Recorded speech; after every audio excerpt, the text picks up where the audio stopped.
Good evening, everyone. We're truly glad to have you back with us tonight. Renting an Airbnb can be a dream getaway. But what happens when that dream turns into a nightmare? Tonight, you'll hear real stories from people who experienced the unexplainable. Things that no host could have prepared them for. Before we begin, let us know, what time is it where you're watching from? Turn off the lights, get comfortable, and remember, you're watching Sleep Horror Stories. My name is Eric. Some time ago, I rented an Airbnb with my parents. We were headed to a small town because my brother was getting married there. We decided to arrive a few days early to help out with the preparations. The house wasn't very big, 2 floors, cozy, and decorated with all the charm of a quaint, artsy town. I remember we arrived just past midnight and instantly crashed. We needed to rest before diving into the wedding chaos the next day. That first night, everything seemed normal. Or at least I thought so. None of us woke up, not even once, because we were all so exhausted. The next morning, we got up early to visit the venue and meet with the florist. I'll be honest, I was bored out of my mind. I didn't care much about centerpieces or color palettes. So my mom told me to go walk around and explore the town. She said they'd meet me back at the house later. Around 5 p.m., I decided to head back. It was way too hot and the sun was brutal. All I wanted was a cold shower, some food, and a nap. When I got to the house, I went straight to the shower. It was close to 6 p.m., and while I was rinsing off, I heard noises coming from downstairs. I figured my parents had come back early. But that didn't make sense. They had told me they were heading out to dinner after finishing up. I shouted their names a couple times. No answer. So, wrapped in a towel, I went downstairs to check. The sounds were real, but the house was empty. Nothing out of place. Confused, I went back up, got dressed, ordered food, and put on a show to watch while I waited. Barely 5 minutes had passed before I heard it again. But this time, it was different. It sounded like wheels. Like someone rolling a bike or maybe dragging a cart across the floor. It gave off this squeaky, rusty noise like something really old.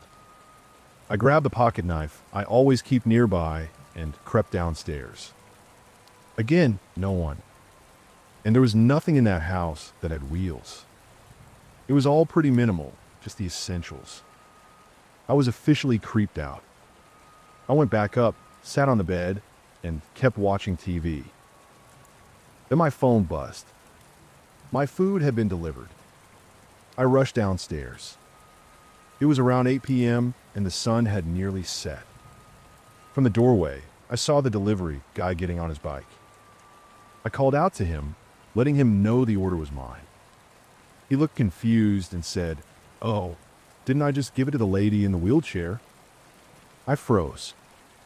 "What lady?" I asked. He said she had opened the door, didn't say a word, just took the food and wheeled back inside. My stomach dropped. I glanced at the yard. Empty. No one in sight. I thanked the guy and shut the door. Then I checked the whole house. Every room, every corner. Even a narrow back patio. Nothing. Then I walked into the kitchen. The food bag was sitting on the dining table. Right there. That's when the panic really kicked in. I ran upstairs, grabbed my phone, and called my parents. I tried to keep calm, just asked where they were. They said not to worry. They were just finishing up dinner and heading back. I locked myself in the room and turned the TV up, hoping to drown out the silence. But it didn't work. Because the sound came back. The squeaky wheels. Now I knew exactly what I was hearing. A wheelchair. And I knew there was no one in the house. At least, no one living. When I heard my parents walk in, I ran downstairs and told them everything. They didn't believe me.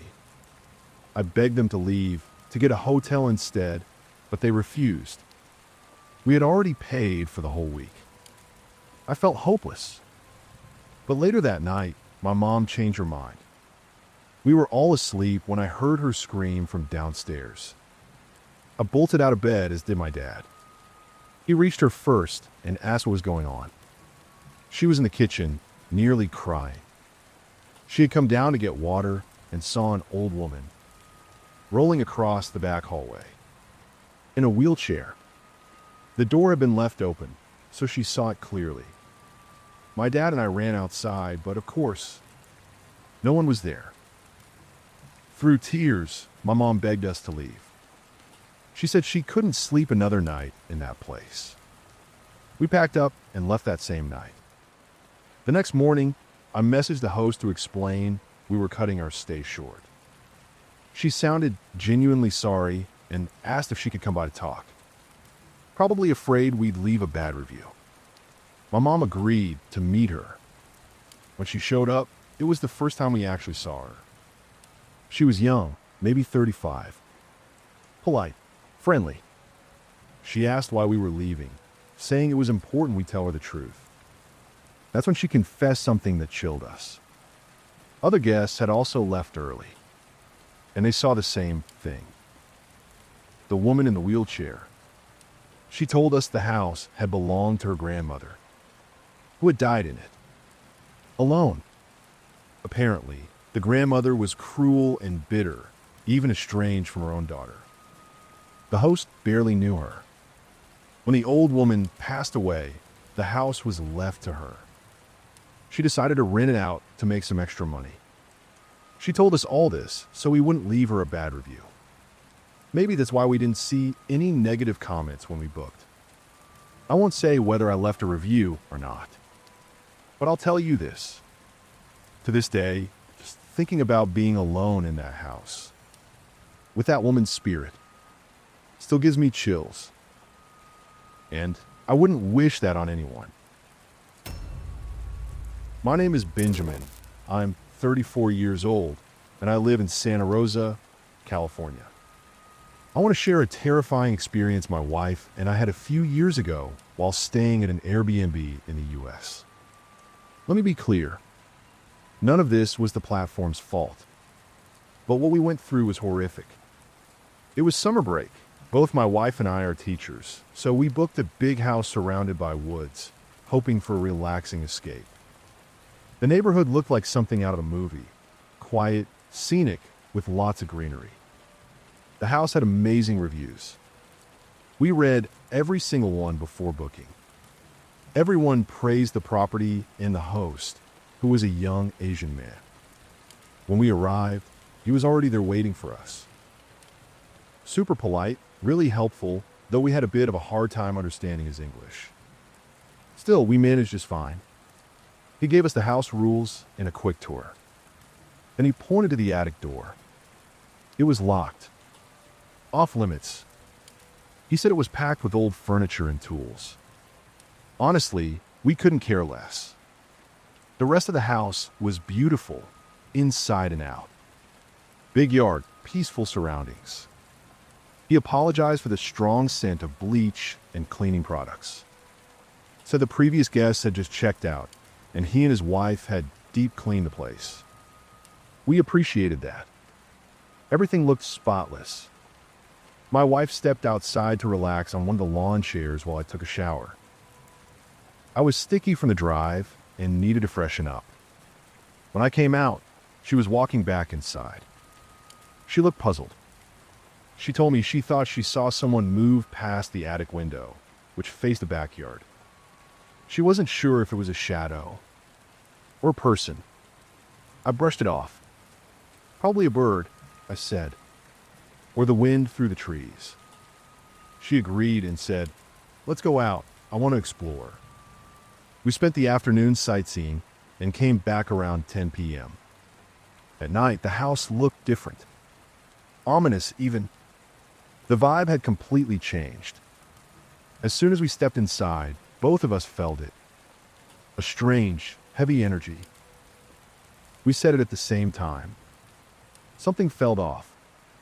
We went straight to the bedroom. She jumped into the shower while I laid in bed watching TV. Then, A noise.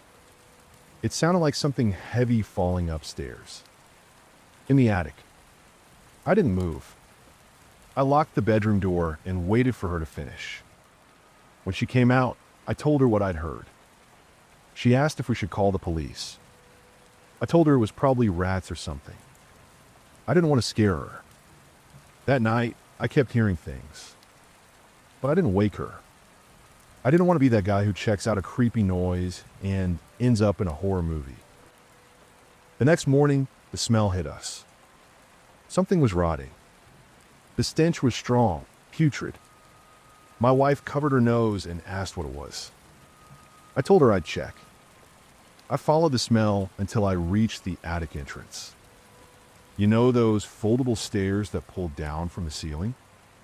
They were there, only the lock was gone. Unlocked. And that smell was definitely coming from up there. I grabbed a small ladder from the kitchen, pulled the attic stairs down, and the smell got 10 times worse. My wife came out and saw me climbing. She yelled, "What are you doing? You're not supposed to go up there." I told her I had to check. Something was seriously wrong. I turned on my phone flashlight. At first, just dusty old furniture covered in sheets. But then, deeper inside, I saw something I'll never unsee. Lying on the floor was a young woman, maybe 19. Her throat had been cut, eyes wide open, her body already decomposing. I didn't scream. I couldn't speak. I froze. My wife kept yelling, "Are you okay?" And when I didn't respond, she started climbing the stairs. That snapped me out of it. I ran to stop her, told her not to go up.